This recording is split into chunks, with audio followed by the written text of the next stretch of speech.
I'm going to show you why I love working on Peugeots and Citroens.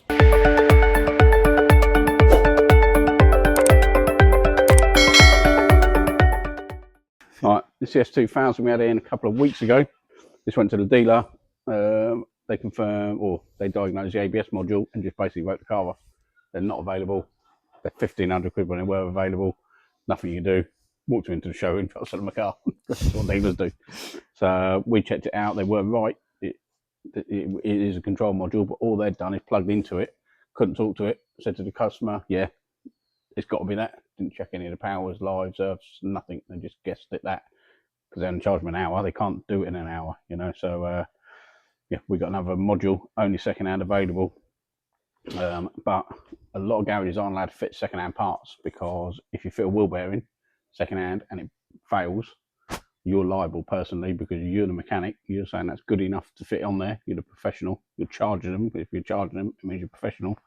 If it fails, you're not insured. The insurance company won't cover you. But we've actually got a clause in our insurance that we're allowed to fit second-hand control modules. We wouldn't fit the second-hand brake part of it, but the module was connected to it. We're quite happy to fit. So that's the module, and that's the sort of hydraulic part. So that is the braking system. This is, you know, just a control module for that. So you'd never fit second-hand electrical, braking parts. This one's coming with a battery drain. Says it drains after about 3 or 4 days. Connected it all up. There's absolutely nothing wrong with it. But these batteries supplied by Euros, we've had 3 or 4 of them now. They'll discharge on their own without even being connected to the car. So they'll have an internal short and it will just drain down. So I'm pretty sure it's a battery, you know.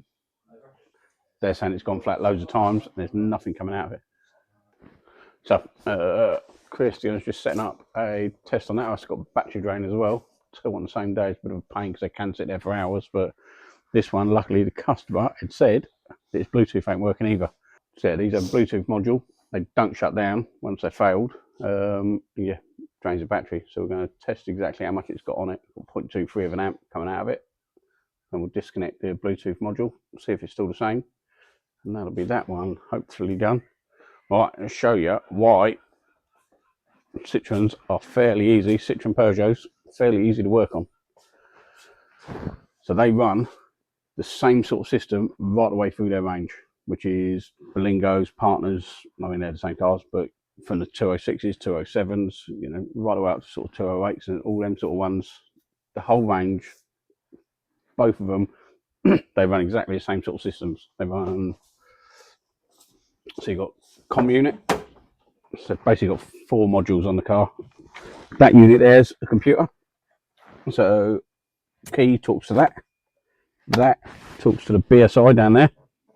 So that is your main body control module. So that's the one that's programmed. Key is programmed to that. So if that accepts the key, that's it all good. And then from there, it comes out to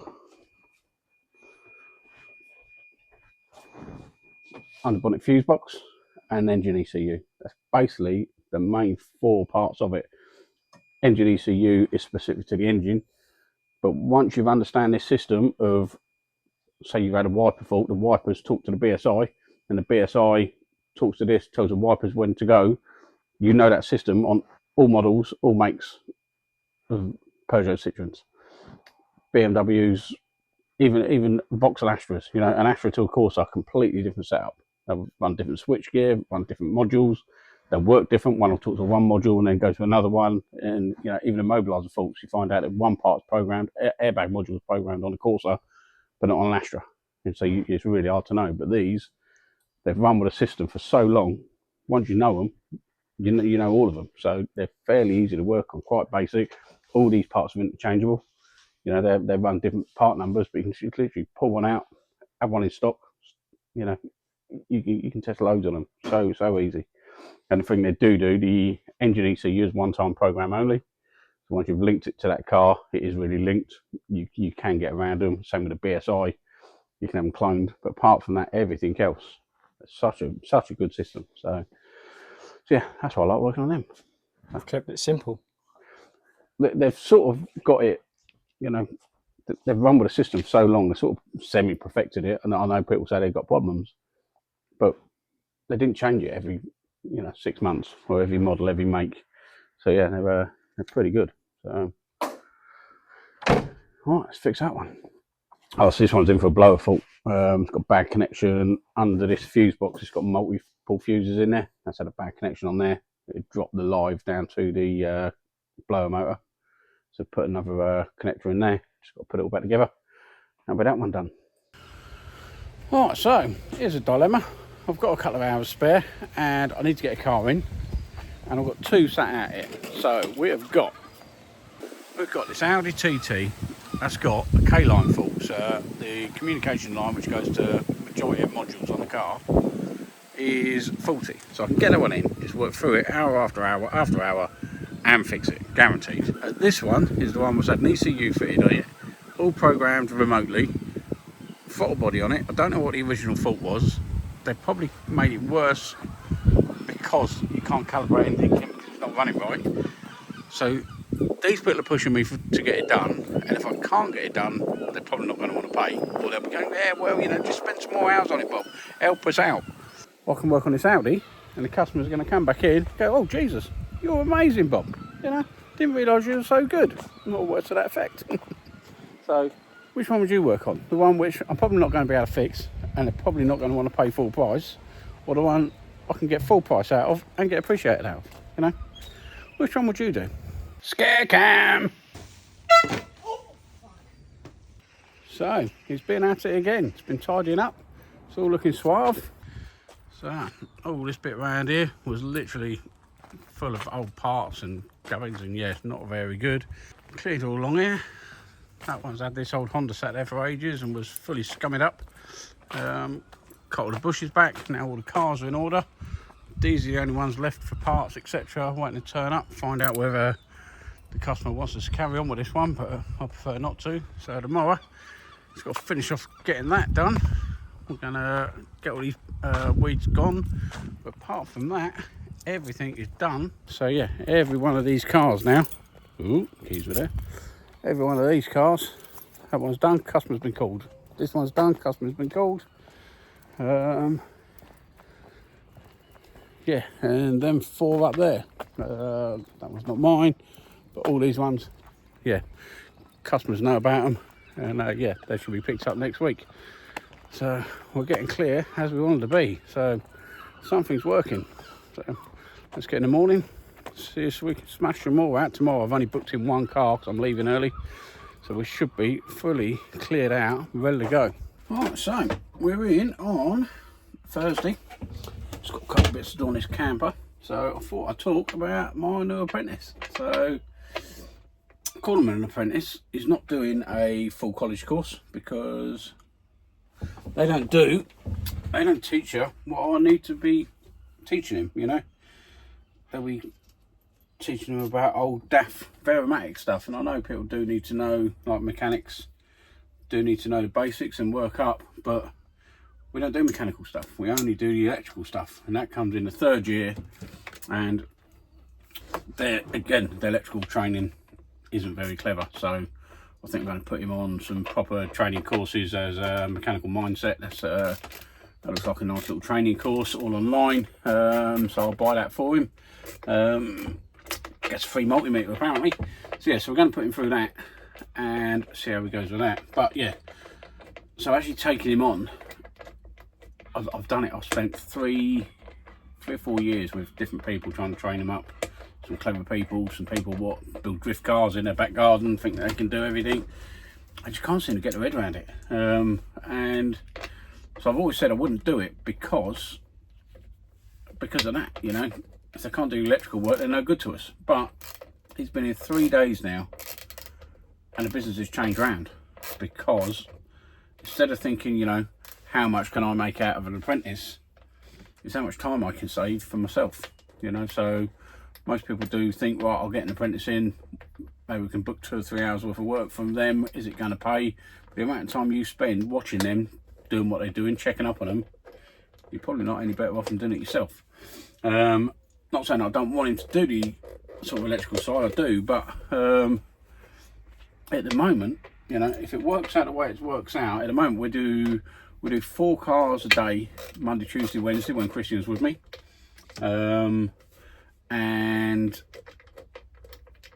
yeah, so we get through them, and then Thursdays I'll come in and might book 2 little jobs in, and then I'll try and finish up all the little jobs that I need doing, invoicing people, calling customers, clear the whole place out, ready for the next week. So Thursday's quite a good day for bringing money in because all the cars move about. But then I'll book in one big job, that goes wrong, I don't get things done, don't get invoices done, don't phone customers. The Monday you come in, you've got a yard full of cars again. So yeah, I think that's going to be the big change. So the way it's looking at the moment, I'm hoping that he's going to help us with the business side of it. I should be able to possibly start doing 5 cars a day, because yesterday, we had 4 cars in the morning. By 2-3 o'clock, we was looking at dragging some other ones in because they were all done or parts ordered. Was pulling some more cars in. We didn't have enough out there. So, today I could have quite easily, if we weren't still playing about, tidying bits up. But I think by the time I get back off holiday, everything should be done and clean. All the cars gone. We should just have our in and out work. So there's a good chance we'll be up to 5 cars a day, and maybe 3 cars on a Thursday, and a tidy up and a sort out. So yeah, I know I'll be making that money. He's not making me the money, but he's definitely going to be helping me help myself, really, I suppose. So yeah, so don't judge your new employees on what they're going to make you. Is what they can help you make yourself. So yeah, so we'll see how that works. A friend of mine took on a service manager, front of house bloke. Never done it before. Always done it himself, booked all the right work in. It's hard for me because I have to choose the jobs, but if it's just service, MOT working out a lot, if you can get somebody in there for however much a year, the amount of money you can make yourself, I think it's going to work well. So yeah, so let's get this one stripped out and finished off. Yes, I thought I'd give you a little rundown on how we think it's going to work with him. And again, the content stuff, while I'm teaching him, you're listening to it.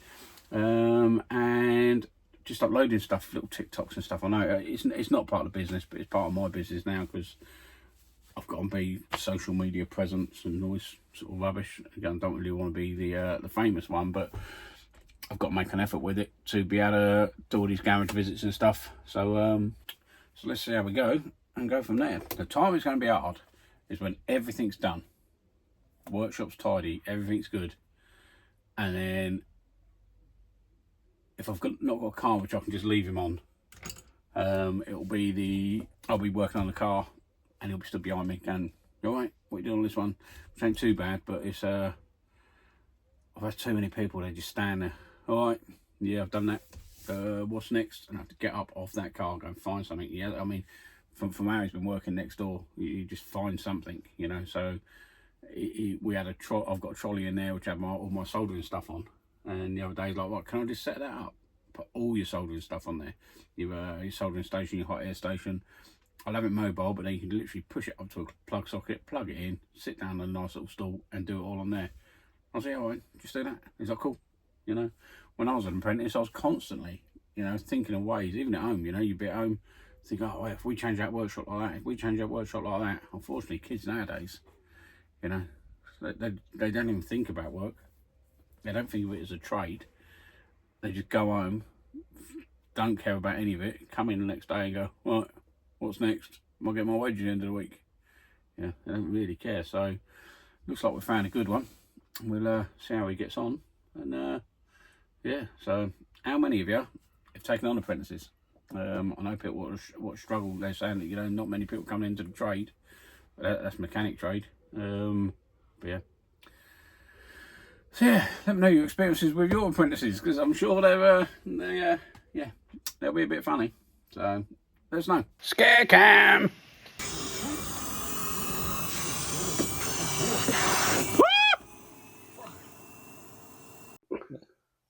Right, so this Audi that has got communication fault. It's coming with an ABS fault. Can't communicate with it. Can't communicate with any module on the car. But every module is talking to each other. So it starts up, immobiliser's working, everything's good. The only light on is for the ABS, which is probably just a wheel speed sensor, something like that. So, but the diagnostic tool needs to talk to that down a communication line. They call it a K line, but that also goes to other things. So that's your diagnostic port, X1. and it will come out on pin 7. Well, that doesn't say I know it is. Comes out on pin 7, which is your K line, goes to your instrument cluster. That's your climate control, I think it is. Yes, your climate control module has got it on there. What else has it? So that's it. It goes to instrument cluster and then down to ABS control. And then, so the reason why it can talk to each other, so that's your K line, talks to your instrument cluster, but then all the other ones talk down high speed CAN bus, CAN high and low. So that's a communication protocol which I use. So we know that these lot are talking to each other. It's just this wire somewhere on any of them.